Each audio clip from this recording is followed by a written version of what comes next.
Hello and welcome to this Interstellar Flag Museum, where we have present-day British ensign exhibitions from all various countries, states and regions. The earliest British ensign-style flags first appeared in the 17th century, modified as part of the 1800 Act of the Union when Ireland was incorporated. These familiar style flags are still used today, and you're welcome to join me as we take a flash tour of them. Thankfully, we start right here with Anguilla. This is the first of 5 flags that were officially adopted in 1999. We'll get to the other 4 later. The shield design comes from the short-lived flag of the Republic of Anguilla between 1967 and 1969. Clever dolphins. The Republic version is one of my favourites here of the whole display. For the next flag, we're going to have to go over here. This isolated volcanic island is the Ascension Islands in the South Atlantic Ocean and is part of the territory of St Helena. That's still to come. This badge is made up of the coat of arms, which had originally been agreed by the local council a year before. Prior to this flag, the country simply used the Union flag. Probably the most famous blue ensigns is that of the Commonwealth of Australia. This flag uses the constellation of the Southern Cross and the Commonwealth Star, and was the result of 5 people's ideas being brought together. You can click on the link above for its own episode. Next we have Bermuda, which has this red ensign and depicts a red lion holding a shield that then depicts a wrecked ship, Sea Venture, just to cheer everybody up. This British Antarctic territory located in the disputed Antarctic Peninsula. The only inhabitants are the staff of the British Antarctic Survey, and the flag is the white ensign and uses the emblem which houses a lion to represent the UK and a penguin, I guess for the local natives. Another disputed territory is the British Indian Ocean Territory. The flag houses a palm tree and a crown with blue and white wavy lines, which is, in vexillological terms, a representation of water. In this case, I guess, the Indian Ocean. The British Virgin Islands has a deface which uses the island's coat of arms, a woman, St Ursula, holding and surrounded by 11 oil lamps to represent her 11,000 followers. The motto translates to "Be watchful" in Latin. Cayman Islands next, over here. The Cayman Islands includes the state coat of arms, which shows 3 green stars to represent the 3 inhabited islands: Grand Cayman, Little Cayman and Cayman Brac. At the top is a turtle on a blue and white rope in front of a golden pineapple. Number 3 of our 1999 flags, 2 more to find out.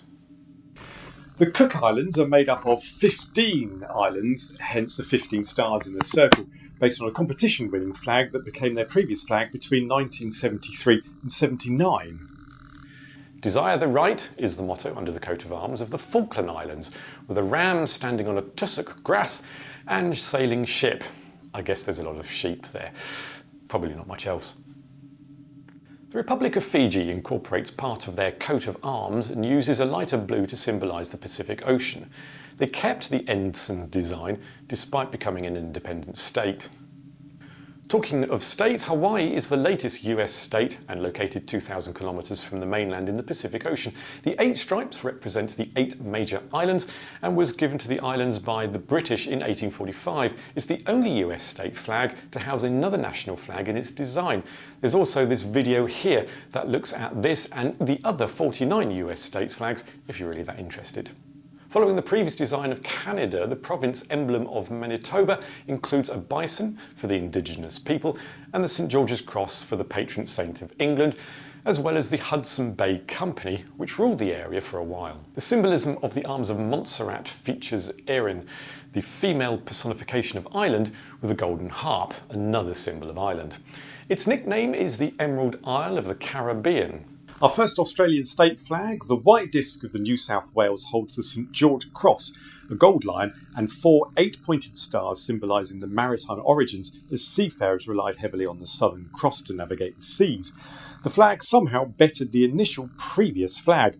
For our New Zealand flag, we're going to need to go over here. The 4 red stars represent the Southern Cross constellation. There's also a red ensign version, which was introduced in 1903, and a white ensign version. And yes, it is rather similar to its Australian neighbour, but just remember that New Zealand is smaller and therefore has fewer stars. There's still more to come. If you agree or disagree with my findings or what I've covered, I'd love to read your thoughts in the comments below. The only yellow ensign in this pack, which represents the bright sunshine as well as the various stars in the canton, the 4 outsiders, are to represent the Southern Cross. The centre star represents the islands itself. Now, back to my main plinth. Originated from the Canadian red ensign, includes 3 maple leaves above which sits the flag, yes, St George. This is the flag of Ontario. However, in 2021, the University of Western Ontario launched a petition to redesign this state flag to be more distinctive and inclusive, so watch this space. My video might be out of date before I know it.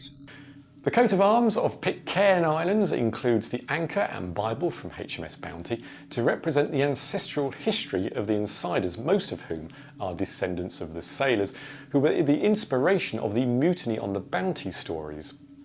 The crown is the state of Queen Victoria, the Australian state's namesake, with the Maltese cross in blue just to confuse matters. That said, it's better than the Queen's Head version previously used. The rather flamboyant coat of arms includes the woman, Helena of Constantinople, the Empress of the Roman Empire, and mother of the Emperor Constantine the Great. She holds a Christian cross. There's also the national bird. Below is a ship with yet another St George's cross, just to change things up a bit. The piping shrike is the bird that dons the flag for South Australia. That's it. I've somehow managed to do a whole episode on this flag, all on the above link. There have been calls to update this flag as well with a redesign away from the ensign altogether. The fourth of our 1999 flags, remember that, is the South Georgia and South Sandwich Islands. The coat of arms has 4 animals, a rampant lion in the centre, a reindeer above, and either side a fur seal and a Marconi penguin. Marconi penguin? Have I got that right? Okay. The badge isn't the more infamous Tasmanian devil for this Australian state flag, although it probably should be, but it's a lion instead because it links back to Great Britain in some way. Tristan da Cunha? No, I haven't heard it either. The coat of arms has 2 Tristan rock lobsters, a naval longboat, and a blue and white albatross. I love the word albatross. For the Turks and Caicos Islands, this shield comes from a more detailed coat of arms and includes the Queen Conch shell, a spinny lobster, and of course a Turk's head cactus. Tuvalu is next, and I think it's over here. This sky blue, rather than the conventional blue, houses 9 stars to represent the 9 islands that make up the country. The arrangement on the flag is geographically correct, except the east is at the top and north is to the left, so you should look at it something like this.